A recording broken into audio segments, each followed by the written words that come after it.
I'm going to call this meeting to order. Mr. Hayes is on his way, as I probably would have done if I hadn't checked real close. He went to the administration building instead of coming here, so he will be here directly. Ms. Adams, will you call the roll? Yes, sir.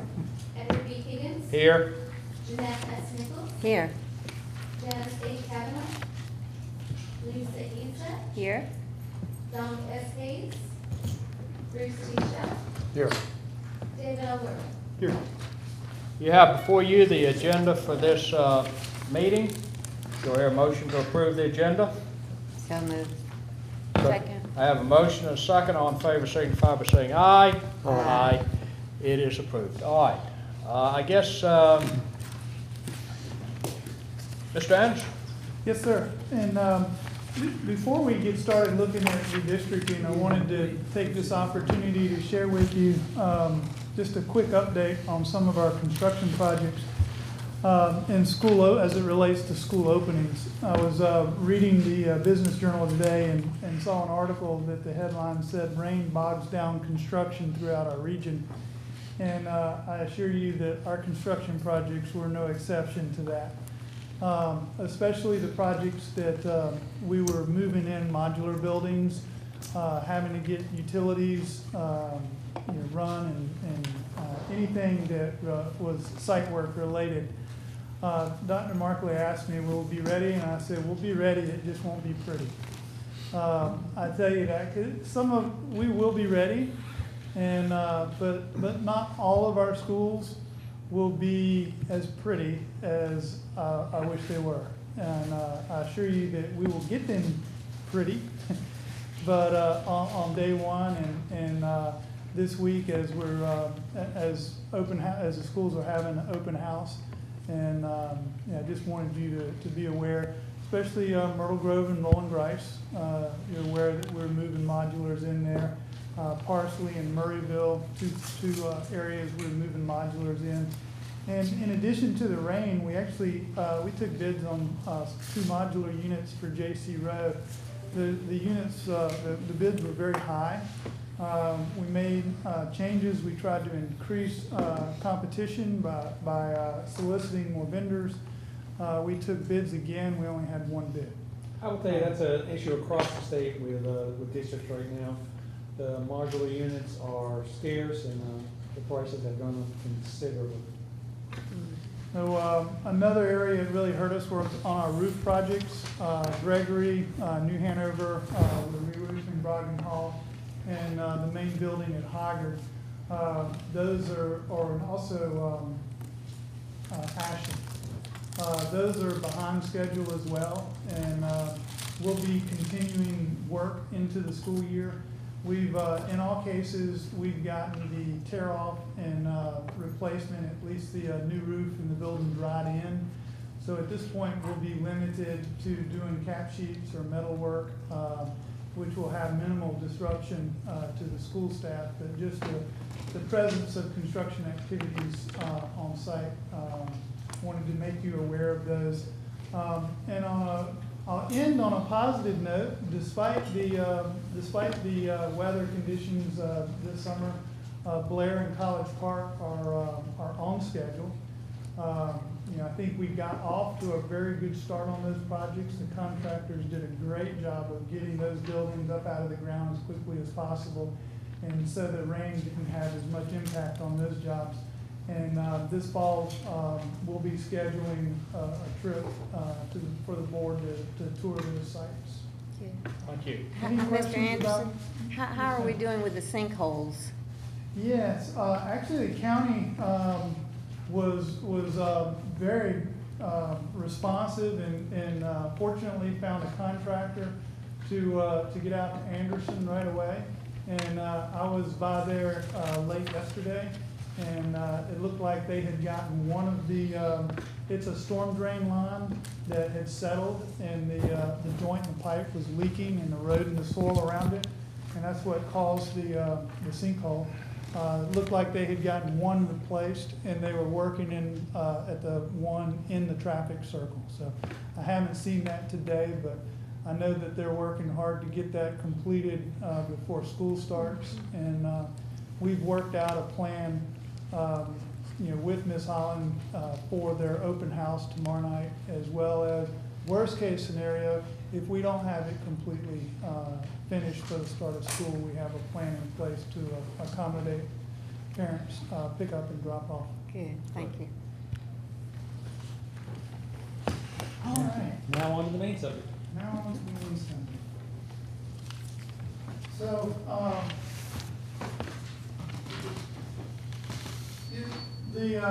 the purpose of tonight is, to look at some proposed changes as a result of the public input. We're gonna look at high school and middle schools individually. We'll go through the high schools first.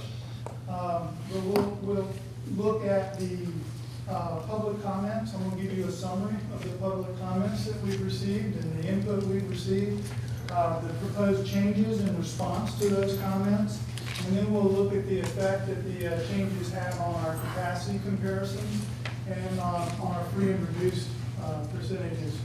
Our Again, goal tonight, just before we break into this, is for you to look at these changes, let us know what you think, because these are the changes we would like to take to the forums, the public forums. Yeah, and I should have said that, tonight we're presenting a lot of information. I know it's a lot to take in. So we're not asking for any action tonight. It's not an opportunity there'll be no opportunity tonight for any public input. Those public forums will come up in September. This is just, we're gonna go through this, briefly and then let you take it with you and, have the opportunity to go through it on your own and, ask some questions later. So again, this is the guiding principles. I like to include that in your in your presentation so you have that. And this is the timeline that we're working from. So the original presentation was presented at the board work session on July 18th. We had that presentation, that plan online by the end of that week. And we've been receiving comments, and we've got public comments, we've received your comments, and we've been taking that all in, and we'll go through it. Tonight, we're going to present some changes that are in response to those comments. So I like to point that out because, and in all honesty, the public input piece is very important. We do consider each and every comment. And you'll see tonight, we're making some recommended changes in response to those comments. Unfortunately, there may be some comments that we feel we can't address, but I think we do. Well, I know we do take all of the comments very seriously, and we do try to accommodate all of them. Again, we've got the high schools presented in green. We'll look at that first, and then the middle schools we'll look at second. So in the high school, we're calling this version 2. Version 1 was the original version that we presented on July 18th. Tonight we're not going, I think it's important to recognize that we're not going to compare version 2 to the, or version 1. We're comparing version 1 to the current plan. So when we start looking at numbers, total move, total capacity comparisons and free and reduced, we're always comparing back to the original plan. So, and I'll bring that up again when we get to those numbers. So in summary, so far we've had 18 comments received to date, and I'll tell you that is as of the 13th. We had to cut it off for the presentation. We haven't received many, if any, additional comments on the high school, but 18 comments to date. 7 of the 18 support the proposal. And the other comments really concern junior, senior privilege, couple of questions, the need to redistrict at all. And then there were specific issues with they're very specific to that individual, that house or that neighborhood. So in looking at the hospital, this is just a summary of the proposed changes. This is, I just said we're comparing back to the original plan, but I said this is the changes from version 1. In summary, we're proposing to leave study areas 307, or 306, 307, and 308 at Ashley. This does move that district line between Ashley and Hoggard, moves that north to Mohican Trail. And you will recall we had a lot of comments and suggestions to do that. In doing that, it would keep the neighborhoods of Woods Edge, Hidden Valley, Cross Winds, and Redfield together. And I'll show you that on the maps as we go through. We're also proposing to leave study area 218 at New Hanover. This is what's being proposed to move to Ashley, but we think after looking at the maps, we think that a better dividing line is Shipyard Boulevard. Pretty substantial road, and we think that provides a better dividing line between the districts. And we also looked at how to expand the Hoggard satellite. I've given you a side-by-side comparison of maps. I know that's a little hard to read, but I like to have the opportunity to look at those side by side. And then this is a summary of the total moves proposed. This is, again, comparing back to the original plan. So in version 2, we're moving a total of 690 kids, or 8.93% of the high school population. Compared to version 1, that's a slight decrease. In version 1, we were proposing to move a few more students, 769 or 9.95%. Every time we look at making a change, the very first thing we look at is, can we not move someone? Leave them where they are and solve the issue or address the concern. And that's the first take at looking at any issue. And in this case, we weren't able to do that. So I think that's the reason we are moving fewer students. So now let's look at the changes a little closer. And looking at Ashley to New Hanover, the pink is the pink is the current satellite for Ashley. And we were proposing that this be put into New Hanover. What we now proposing is that this piece be put into to New Hanover, and then this will be moved into Hoggard. So this change will allow that expansion of Hoggard that you'll see on another slide.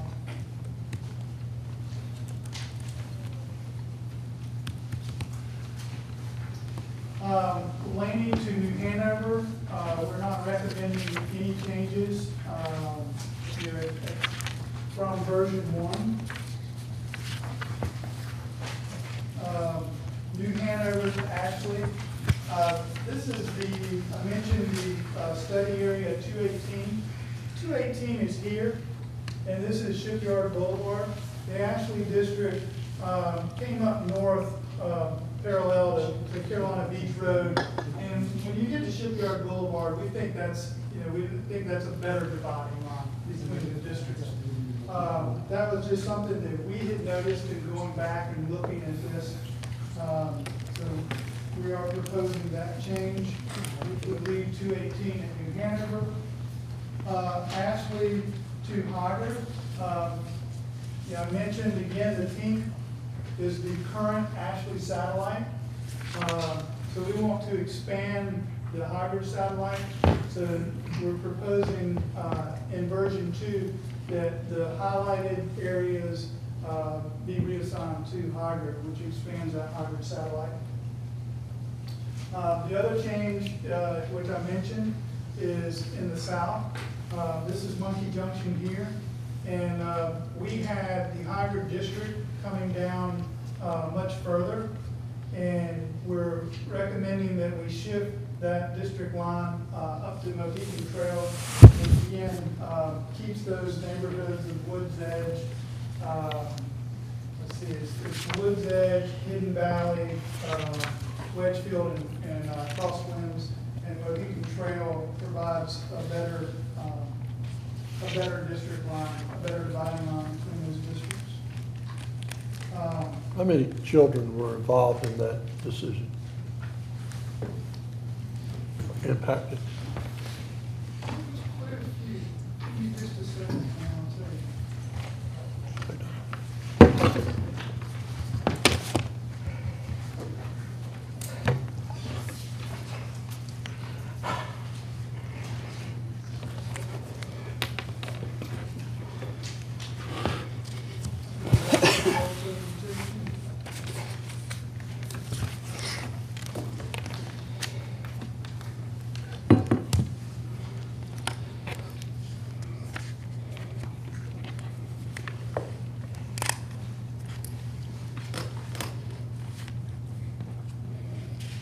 There's a little over 40 kids.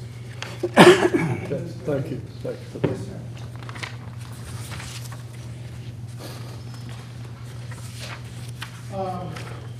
This is a change from New Hanover to Laney. We're not recommending any change in that in version 2.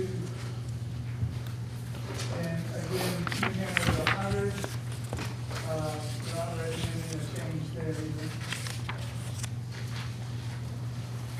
So that's all of the changes. There weren't as many changes as we were recommending in the high school plan, and I think you can see from the comments, only receiving 18 and almost half of those being positive, that we felt we were in pretty good shape with what we were recommending. But for version 2, let's take a look at the numbers. This is our capacity comparison. The first highlighted area is where we are now.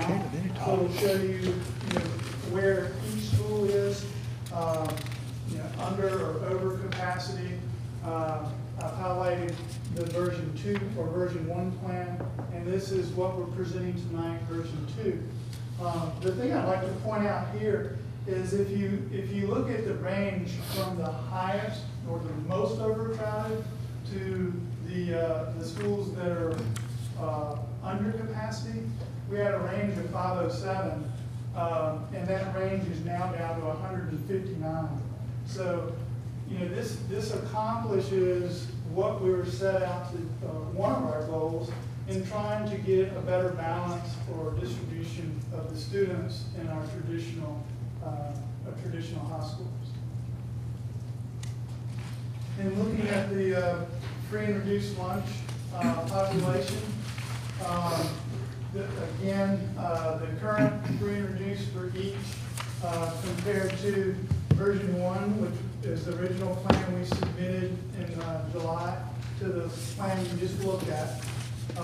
Again, I think we've achieved a much better balance of the free and reduced lunch recipients, or better diversity in our schools. If you look at the range here, we were at 28.5 difference in percentages, and we're now down to just over 20.5. The average per school is 34.38. I think we've achieved our goal in that area. Mr. Anderson, go Yes, sir. back to the prior slide. When you look at version 2 and the overages in capacity compared to where we are currently, are you comfortable that you've allowed for where growth is expected to happen? I know we've talked about that in the past. Can you speak to that a little bit? I'll tell you what we talked about in looking at these numbers. You know, the first thing that jumped out, it would be, you know, we were at 395 at Laney, we're only bringing it down to 250. However, we do have a plan for Laney and building a new middle school and converting Trask to Laney. So, you know, what we're recommending is consistent with our long-range plan. We did try to bring Ashley down. I mean, there's the infill housing in the southern part, anything south of Monkey Junction, I think they're building on everything they can find. And so we wanted to significantly reduce the population there, allowing for a little more growth. So I think you're probably not going to see, you know, maybe as much growth at New Hanover. The growth we do see at New Hanover will probably be some turnover in some of our older neighborhoods. That's one of our demographics suggested that a lot of the older neighborhoods, and you know, we're starting to see that already. And you know, hybrid, where they certainly are building, I don't think they're building at quite the same rate we've seen in the northern and southern parts of the county. Thank you. Have a question. Yes, sir. You use Shipyard Boulevard in the dividing line between Hanover and Ashley. Is there a reason you didn't use Independence and leave those segments that are currently in New Hanover? I mean, if the building is going on in the southern and northern part of the county, and there's fairly stagnant right now going on in at the Hoggard and Hanover districts, it would seem that by putting leaving those 58 students in New Hanover and not sending them down to Ashley would be more beneficial, and they're already going to Hanover, so I just wondered. Really two reasons. When we eliminate the Ashley satellite, that was a lot of students. So it required us to expand Ashley's district. It was very difficult to do so and increase diversity at Ashley. And so this was the best way to do that. I'm not too concerned with reducing New Hanover, knowing that they are in the, or River Lights is in the New Hanover district.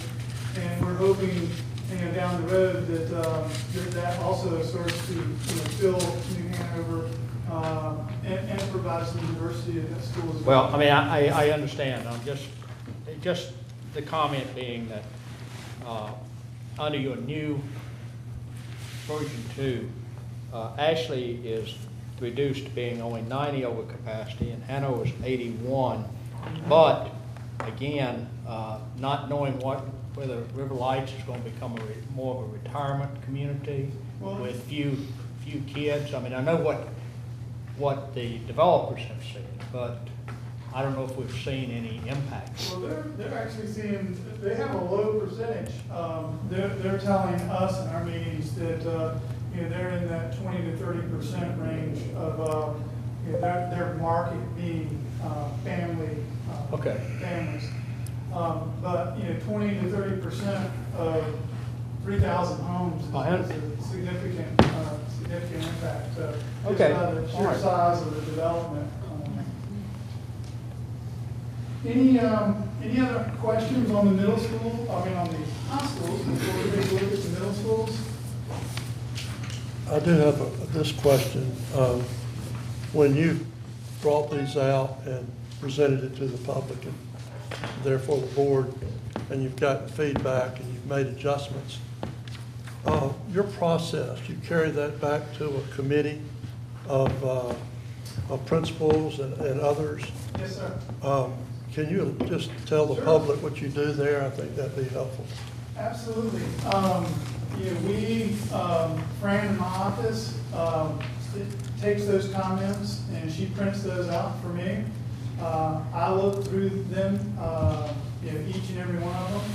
And then, we summarize them, and we present those to the committee.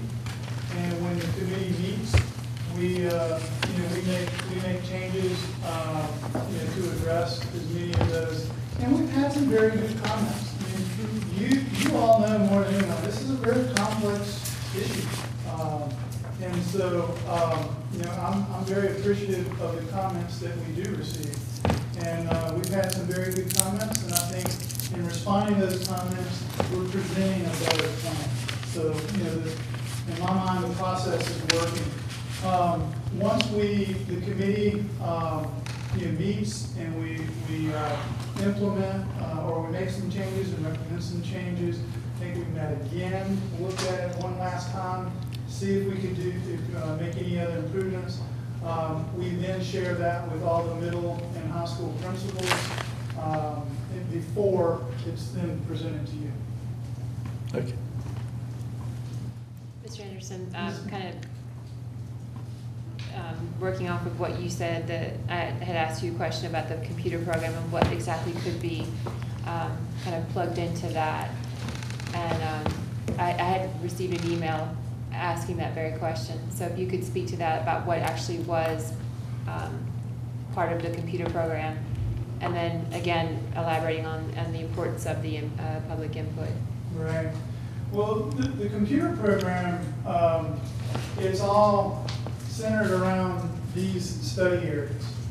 And when the study areas were created, we created them based on neighborhoods and development that was there at the time. Marion is constantly updating those, and she's been very busy lately. Every time a new development is submitted, she gets a copy of that. And we often will change that study area a little bit so that hopefully, we don't have study areas that if we move from one school to another school, it would divide a neighborhood. So we try to follow geographic features, neighborhoods, roads, and so forth as much as possible in developing that. The study areas contain all the student information and any attributes that we enter into that. So that when you are moving one study area to another, we are able to see what effect that would have on the school population. The only exception to that is we are not able to look at race or free and reduced lunch on an individual student basis. So we have to make changes based on assumptions, and then we take that information and merge it with our child nutrition information, and we look at free and reduced based on school, on the school level. So it doesn't identify any one child. So it's a very timely process. Unfortunately, we're not able to get instant information. And sometimes we make decisions that we think are going to give us one result, and they don't. And we have to go back and adjust some more.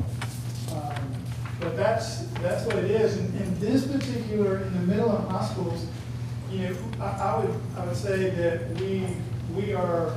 It's not a major redistricting in the sense that we took the first plan and scrapped it and started over. We really are, shifting lines between the two districts, and so I think that it doesn't generate the map automatically. We make the changes, and then it tells the programs, and then it tells us what effect that has. Thank you. So let's look at. So this version 2 then is the piece we'll bring back at the Eddie Crescent Farm, we've got the September board meeting, and you'll see it there one last time, and then that's what we'll take unless you approve, unless you make some changes at that meeting. That is what we'll take to the 3 public forums.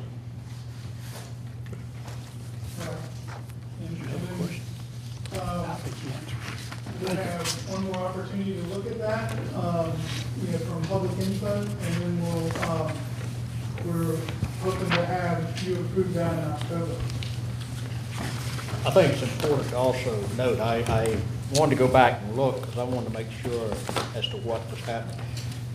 The numbers you are giving us are, number one, looking at existing 8th grade rising to become 9th graders. And number two, the assumption that all seniors are going to exercise senior privilege. Is that right? The first one is correct.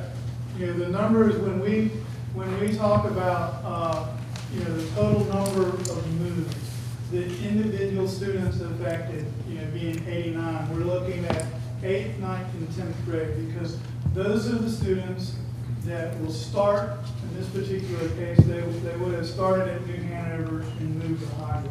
7th grade would never have started at New Hanover, so they're not included. And then, of course, the others would have graduated, but we have not taken into consideration senior privilege. And, I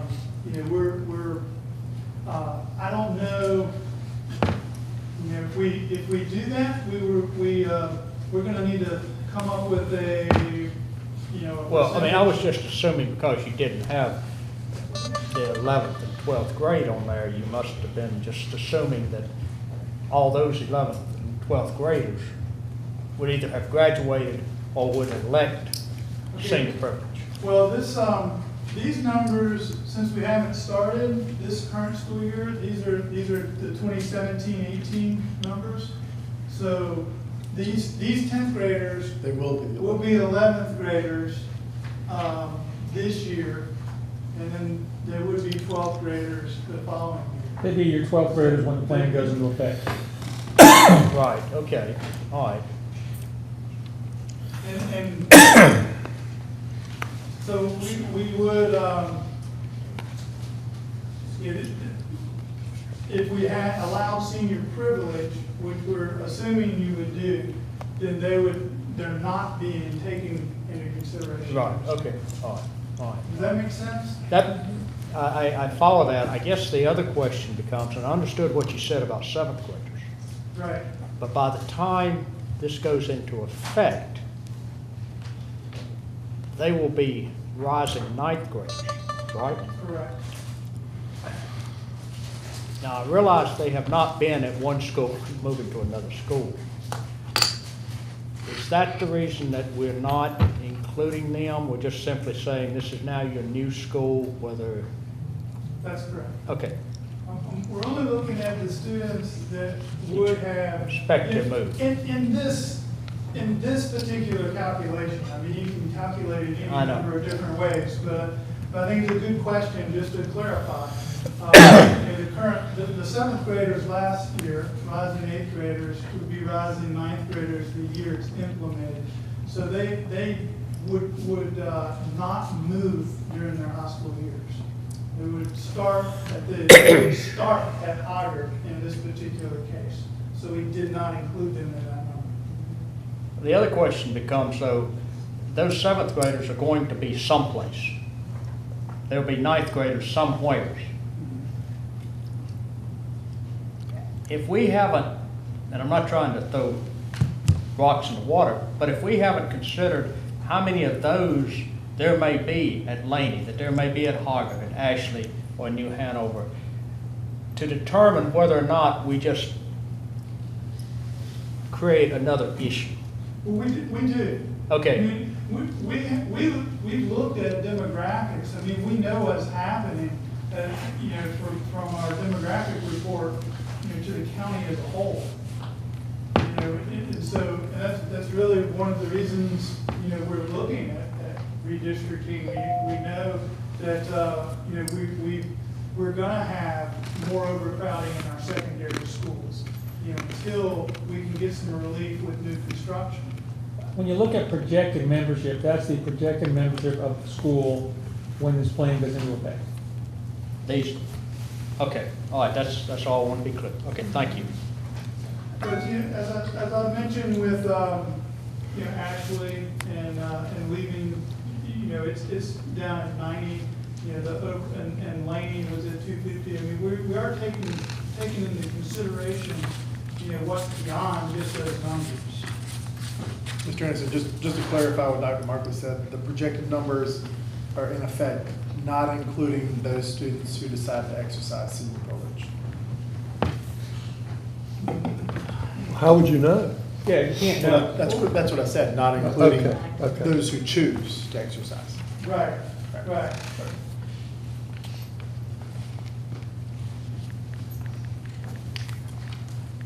All right, you ready to look at middle schools? Well, one question though, that I know at a previous meeting, see, the only thing that's gonna be considered would be senior privilege. Yeah, and I would strongly, I know before we kinda, yeah, I would strongly caution against anything other than senior privilege. Right. Because the whole point of this is to balance schools, and if you start getting into, I think that's what bogged us down the first time through this, is we got bogged down in exemptions. You've done senior privilege, I understand that, that's your last year, finish up there, but I think that needs to be the limit of any kind of exceptions for this redistricting. Well, we've always done the sibling. I mean, sibling, yeah. Yeah, You guys have never broken up families. right. say that again? Siblings, brothers and sisters. As a board, you've never broken up families. Wow. But this would do that though, wouldn't it? No, we're going to keep No, siblings. we decide not to. Yeah, it's senior privilege and sibling privilege. Yeah. That's why I was asking. Yes, those are the But only not two that- junior privilege. Yeah. Junior, No, or program Or privilege. no other. Because there are all kind of privileges earlier that, Well, you know. no. The program, that's where another thing, I think there was some confusion. The program privilege has absolutely nothing to do with redistricting. I Right. mean, you have the 4 programs, and if you get into the program, you go to that school. So that is totally separate from redistricting. And that's a discussion I'd like to have once we wrap up redistricting in October, is looking at our specialty programs and maybe establishing some caps so the schools have an idea, so they can plan a little better. Because right now it's kind of wide open and, So the sibling privilege, make sure I understand, would be what we currently do, say at a year-round school. Right, they get it, yeah. So as long as one of them's there, there's a whole bunch of them coming up. They're all gonna stay at Laney or Hanover or wherever. As long as there's an older one that's still there. Right. That's what yeah. y'all have done for years. But not on the high school level. We've done it at the year-rounds, but we've never done that with redistricting that I'm aware of. I don't. And I'm not saying we shouldn't. No, I don't. I'm just I didn't know. seeking that. clarification. I I would think- go to Dr. Holiday's history on that one. I wasn't here for the last redistricting. We do sibling privilege in all of our schools and all of our programs. If there's a sibling at the school and a parent requests a sibling go to the school, if we can accommodate that, we accommodate it. Then the other side. There are a few exceptions with special ed, it was only a program at one school, it might be. Right, right. But we try to accommodate sibling privilege as a part of the student assignment Yeah, plan. and they can, You got All it? right. So, middle schools, again, as of the 13th, we did receive 143 comments, a lot more than we received on the high schools, but, this was the first time we shared the middle school plan.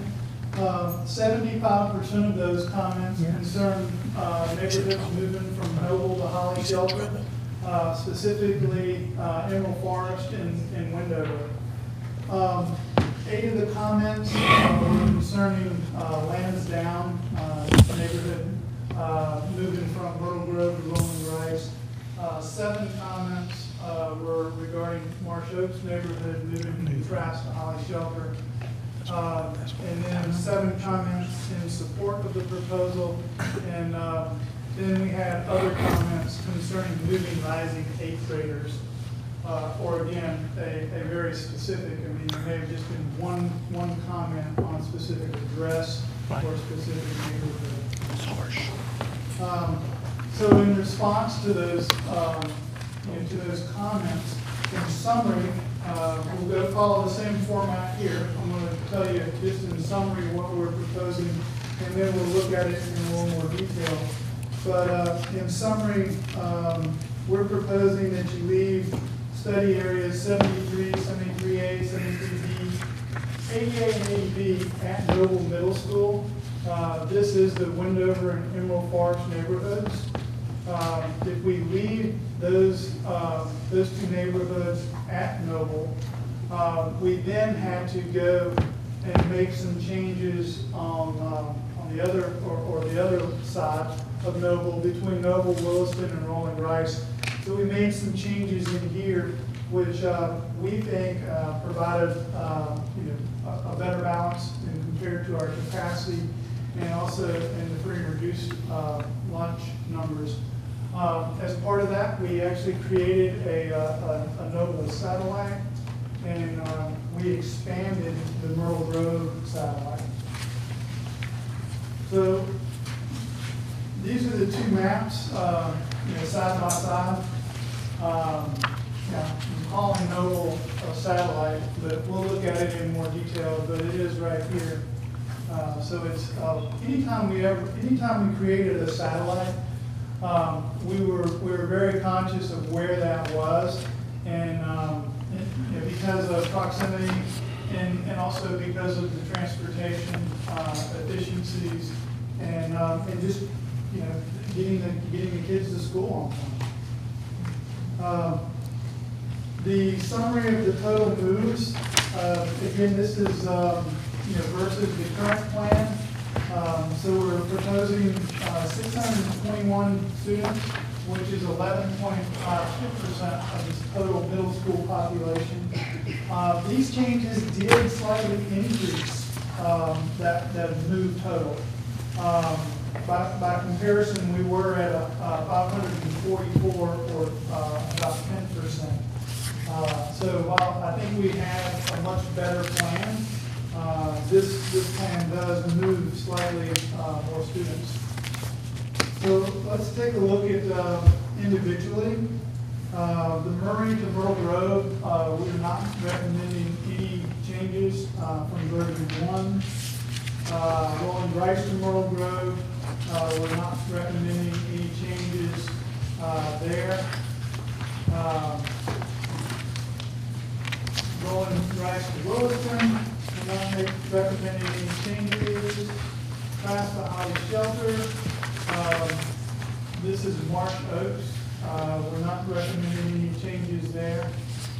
That is currently a trash satellite. We're recommending it be redistricted to Holly Shelter. Noble to Holly Shelter. These are the study areas that consist of Wendover and Emerald Forest. We're recommending that these 5 study areas remain in the Noble district. In addition to that, we're recommending that 219, and 219 is an area, it's a study area west of Carr and just north of Market Street. And we're recommending that study area be moved to Holly Shelter. So we took these 5 study areas out of this list, and we added 119 to that list. Is that the completed map? Because you said they were going to move it to Holly Shelter, but yet that's Noble, isn't it? The area you're talking about, Carr. Right. West of. The areas that are in this list, they are see. shaded in their current district, but then we've highlighted them or outlined them in blue. So that'll be shifting to. So this would be shifting to Holly Shelter, which is shown on this map in purple. Right.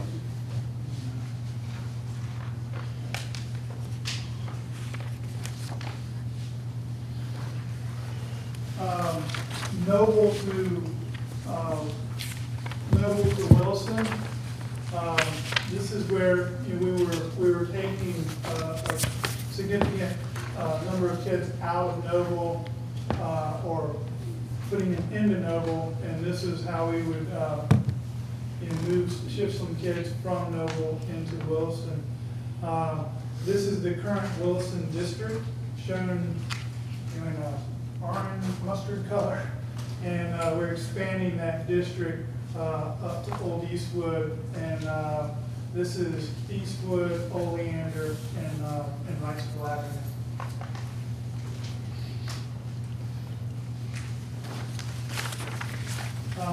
There's only one change here, and when you look at the bigger map, you see, it kind of ties in with what we're doing with Noble. But it's, there were some questions also concerning 124, that is the Springview Estates in the west Kings Grant. And so this is just one study area. We were proposing that it be moved to Trask. We're now saying let's leave that at Holly Shelter. That also helped our Trask numbers. They were a little high in the first proposal. I mentioned creating a So satellite. said another way, that's reversal of 1, and 2 is where it is currently.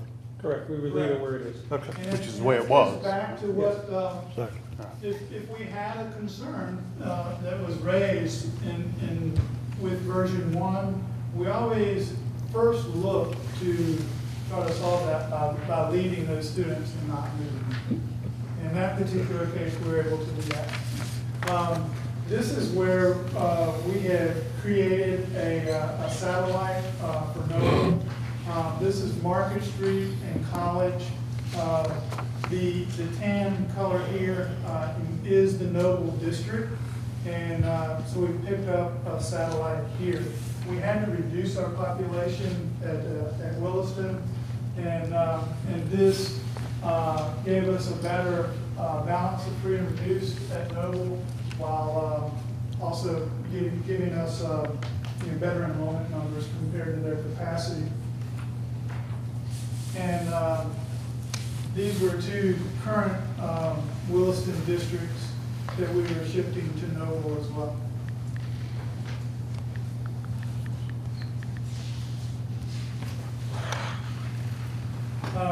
This is, I think last time we said we were going to look at trying to expand the Myrtle Grove satellite. And the blue is the current satellite, and we've expanded it into these 5 areas or study areas.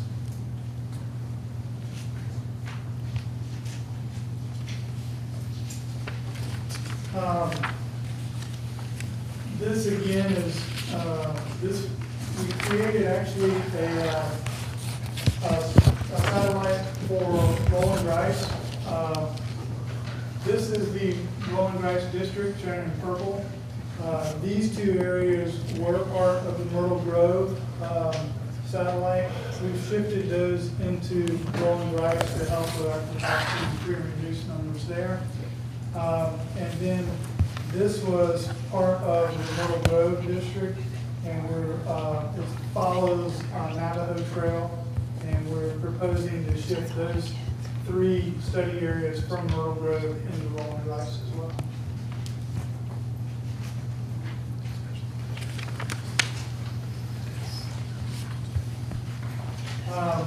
We are not we're not proposing any changes here. This also creates these three study areas are what create the Rolling Rice satellite.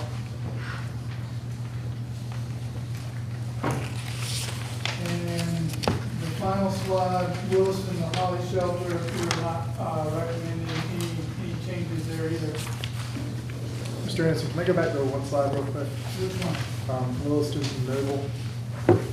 I'm talking about the study areas 184 and 185.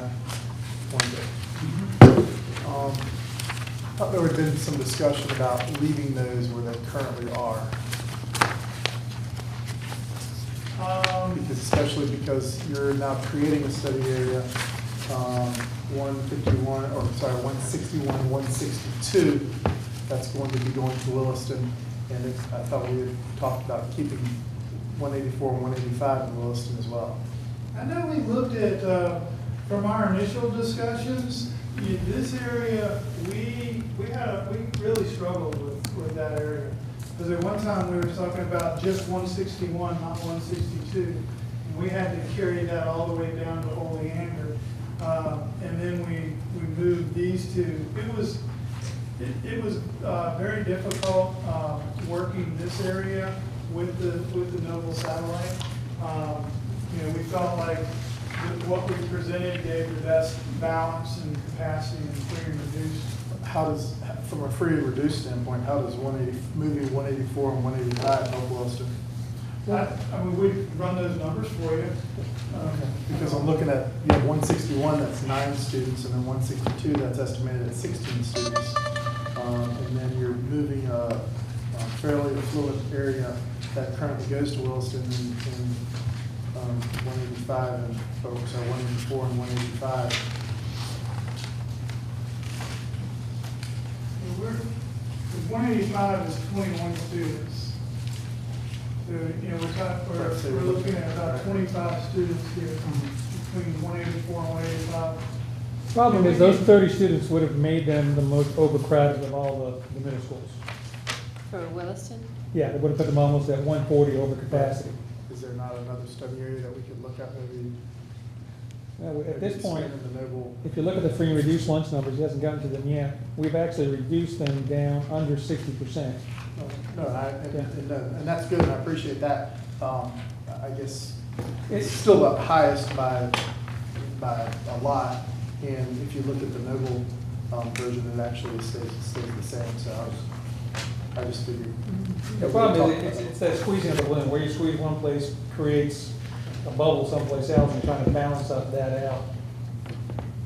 And I tell you, when the committee got together and looked at that, that was probably the most difficult, the most difficult puzzle to solve.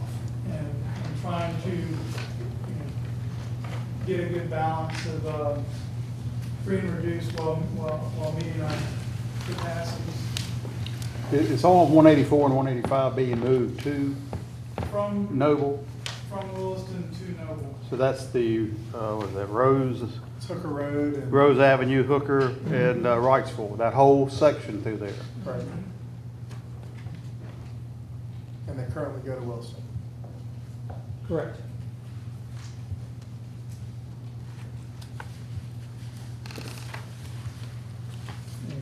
We're open to running numbers on any particular area you think would be a better swap off on those. Right. Mr. Hanson, can you just look, again, I'm one of 7, but can you just maybe look at 184, 185 and see if we can. We can. If you can't find anything, you can't, but. How does that work on Mr. Singer? 160. What confuses me? 160. He's saying You're right. It's too So why is this one out We talked about. We'll take a look at it. Both And perhaps we can, I know when there was some discussion about maybe eking into the Holly Shelter numbers, maybe expanding the Noble into the Holly Shelter, Noble satellite into the Holly Shelter numbers, maybe that's something to look at. Oh, yeah. And that could accommodate the 184, 185 and just down something else. 16 students versus 25. So, Well, no, and I appreciate what you've done with 162 as well, but, some, I think 184, 185, depending on what the numbers show, could help Noble a little bit, or sorry, Williston a little bit, and give a little bit of space at Noble, and maybe you could look at the Holly Shelter, and see if you can expand the Noble into Holly Shelter to help Holly Shelter a little bit as well. okay. All right, we'll look at that. Do we have all the numbers for that? I think in the last set of pages, we had all the numbers for all the different study areas. Yeah, that had been previously sent out. Yeah, okay. To I didn't include that in the report, but we can get you another copy if you would like. So, looking at our capacities, I noticed my notes didn't, I'll tell you what this one means. My note didn't show up here at the bottom, but we now have some good numbers from DC Virgo. So we know that from about 100 students from the number we had shown in version 1, actually in the middle school stayed at DC Virgo. And so I have reduced, this is typically, this was at 179, and we've reduced it by 100, showing the students staying at DC Virgo. Wait, I'm sorry, say that Makes again. sense? All right. These are, thank you. These are 17, 18 numbers. And so for 17, 18, DC Virgo was in existence, right? It was our school we were operating. So when we're running these numbers, all of the kids that attended DC Virgo last year and would be attending DC Virgo this year are in these numbers. In the capacity numbers. Right, Okay. or in the enrollment membership numbers. So, when you look at the rising sixth graders and seventh and eighth graders and what it would be next year. So we needed to back those students out to get a more accurate reflection of our projection for this year and future years. So we had to back those numbers out. We were originally estimating that would be 75 students. In DC Virgo, after getting some updated numbers for them, we've increased that to 100, which brings our total to 79. So that projected membership 997 reflects that minus 100. Okay. But even with doing that, you're still a middle school short. Yeah. Yeah, Absolutely. Yeah. 800, I mean, we are a middle school short. Okay. probably a little more than middle school. It's a big middle school. Yep. A 4A middle school. 4A. Again, looking at the range, is, I like looking at the most overcrowded and the least overcrowded. And because our goal was really to reduce that number. We were at 488 currently, and in version 1, it brought that number to 75. And then here we brought that number to 64. And the average of all of these is 126. So like I said, redistricting doesn't solve overcrowding. We're a middle school behind. We're always playing catch up, unfortunately. But we were trying to, best utilize all of the seats we have available to us. And I think these numbers reflect that. Again, looking at the free and reduced lunch, the current plan versus version 1 and version 2. The range in the current plan was 31.5, and in version 2 we've been able to reduce that to 29.47. Average is 40%. So when you think about the average 40%, and you can see how these numbers compare. Again, I think version 2, based on the input we've received, has resulted in a much better plan. Wait, how much did you say the spread was? 24 something. 29, It's 24 something. 55. yes. Yeah, when you said 29, 24. I Yeah. thought you brought some new math into the whole equation. I try to throw that in there once in a while. Seeing if we're paying attention, right? Math, math wasn't my special. You're an engineer, Eddie. Why you had to calculate? So, questions on middle schools? So even if you took Trask and made it into the 9th grade for Laney, left Murray as a middle school, we still need 2 new middle schools. One to replace Trask and a new one to address the number of students you've got. I think that the most immediate need is for a middle school in the northern part of the county. Well, I don't disagree with that.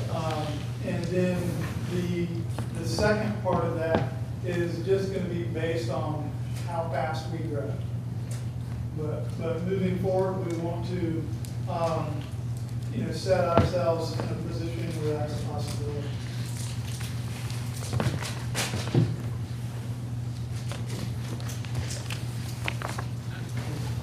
And again, these numbers are based on 17-18 school year. The factory numbers we have, and we know we're gonna grow. Have we ever done 8th grade privilege? Bud Holiday? As far as I can remember, in a redistricting, we have not. Now, as a general course of students who have been at the school during their middle school career and they move, then yes, there is 8th grade privilege under the student assignment plan. But in a redistricting plan, to my knowledge, we've not done so because 8th grade and 5th grade privilege came in after we had redistricted. Those are fairly recent concept or things that we've given in the student assignment plan. Those are fairly recent. So we started granting those after the last redistricting. Is that what you're saying? Now, if you're asking me to remember, we've done so many redistrictings, it seems like it was between a redistricting that we did that. But I believe we have done redistricting since then, and I don't remember that we did 5th and 8th grade privilege during those times. We did senior privilege for high school, but not 5th or 8th grade privilege. Thank you. Yes, ma'am.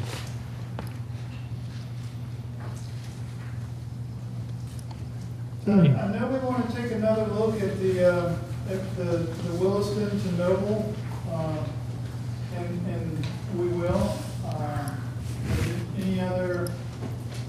Any other comments from the board or direction that you'd like us to look at? How do you think that would be received? What Ms. Eastep's talking about as far as the 5th grade? Yeah. You mean the 8th grade? I mean 8th grade, yeah. I mean, I think if we did the 8th grade, we'd also have to do obviously do the student sibling privilege, but,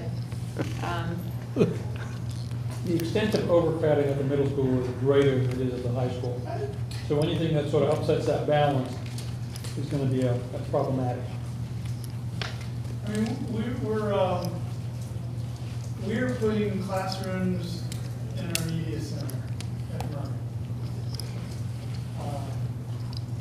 I know Mr. Smith is we've been working with Mr. Phillips and Mr. Smith at Noble to try to rearrange classrooms. Even his schedule to where he's doubling up orchestra and band in one room. I mean, they are being incredibly creative to accommodate the number of students. Yeah, if you're not playing the same song, you really don't want to go in. It's really difficult. It's really difficult. I mean, I hear that, but that just means to me we should have done this a little earlier. I hate the thought, middle school is such a touchy time to redistrict somebody in 8th grade. To me, I would prefer to be able to do the 8th grade privilege. I just would at least like to throw it out there. 'Cause I would rather err on the side of the student than err on the side of the band room. I just, I don't want to, because of us dragging our feet on the redistricting, I don't want to cost the students, emotional harm, which can happen when you redistrict. It is a big deal to these students. So I don't want to underestimate that. So I want to consider the eighth grade privilege. So- Isn't the band room at Noble the cafeteria? They've moved that. They've Taken- had to shift a lot of their. Because they had to put the health and the That's right. other classes in the cafeteria. Health and PE, or health class was probably one of the largest classes they had, and they needed a bigger space, so they're meeting in the cafeteria. So, Mr. Anderson, did we save out of these 6,000 or 6,100 middle school students, that we'd be moving about 11%? Correct. Okay, so if you offered, picking up on what Ms. Eastep said, if you did offer eighth grade privilege, you're really not talking about that many students in the scheme of things. Anyway, I think it ought to be considered as well. Thank you. I understand completely, and, yeah, I think that's really a decision that the board. That's correct. That's a board decision. I mean, I hate to Happen put the each time. squeeze on the schools and the administration and you all, but you know, to me, again, I will always try to default to the student as much as I can.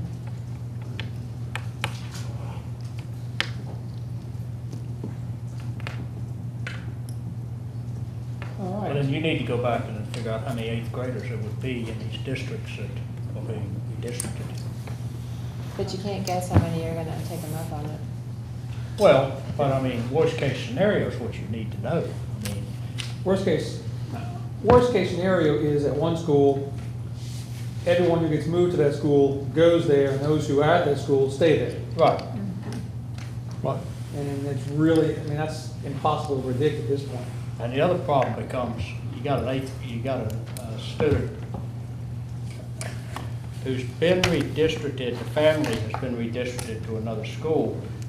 You let the eighth graders stay, then does a sibling privilege then kick in, and once the kid's out of school, then, you know, parents come in when you do send them over to the other school. Oh, but he's been so-and-so for a year or 2 years.